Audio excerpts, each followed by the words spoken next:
Ce qui est écrit. Nous sommes avec Joseph dans sa destinée. Le Seigneur contrôle tout, malgré l'opposition, malgré la méchanceté de ses frères. Nous allons voir dans Genèse chapitre 37, du verset 12 au verset 20. Les frères de Joseph étant allés à Sichem pour faire paître le troupeau de leur père, Israël dit à Joseph, « Tes frères ne font-ils pas paître le troupeau à Sichem? Viens, je veux t'envoyer vers eux. » Et il répondit, « Me voici. » Israël lui dit, « Va, je te prie, et voici tes frères sont en bonne santé, et si le troupeau est en bon état, et tu m'en rapporteras des nouvelles. » Il l'envoya ainsi de la vallée d'Hébron, et Joseph alla à Sichem. Un homme le rencontra comme il errait dans les champs.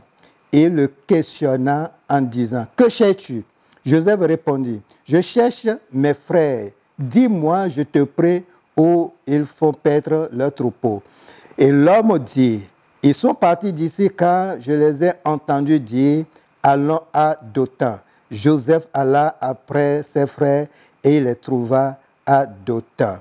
Il le vit de loin et avant qu'il fût près d'eux, ils complotaient de le faire mourir.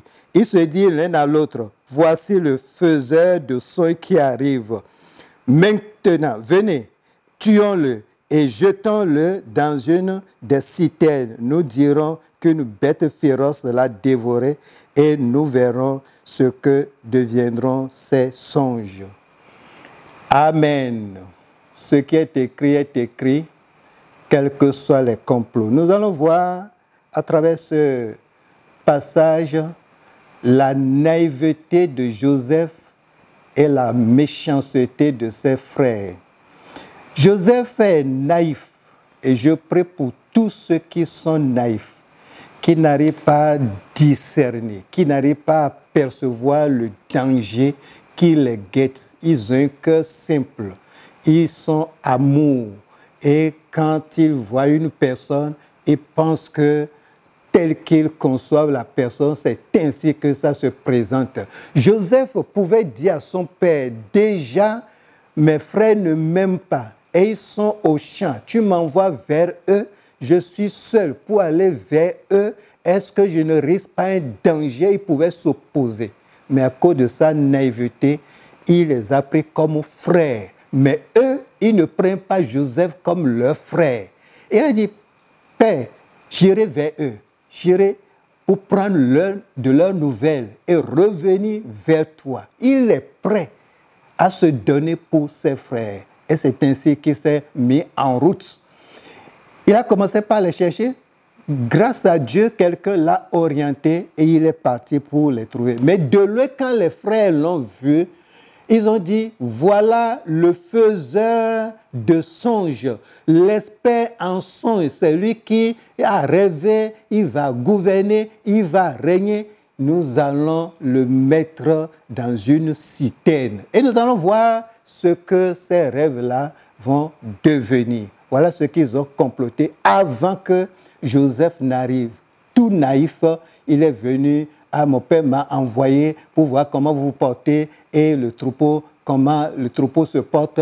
Est-ce que vous avez des problèmes? J'irai rapporter ça à notre père. Voilà son message. Mais il n'a pas fini le message quand ils l'ont attrapé pour le mettre dans une citerne, pour dire c'est ainsi que nous allons finir avec toi. Nous allons voir ce que tes rêves vont devenir. Ils l'ont mis dans une citerne et ils savent que c'est terminé. Et ils ont en même temps dit que nous irons dire à notre Père que c'est une bête féroce qui l'a dévoré.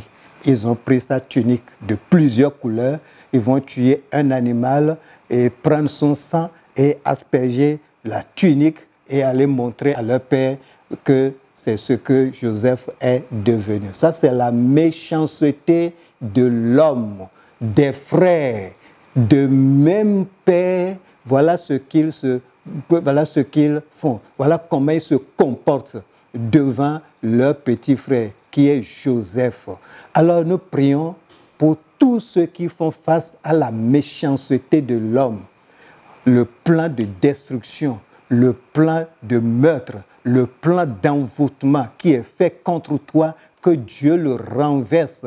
Les gens sont plongés dans des trucs bizarres. Les gens sont envoyés dans des lieux secrets pour les tuer, pour les envoûter. Mais si cela est ton cas, Dieu va te délivrer parce qu'il a une destinée pour toi. Même si on te met dans la cité, tu vas sortir dans le nom de Jésus de Nazareth. Les frères de Joseph l'ont mis dans la cité, ils ont dit c'est terminé. Mais pour Dieu, ce n'est pas terminé. Dans quoi on t'a mis actuellement?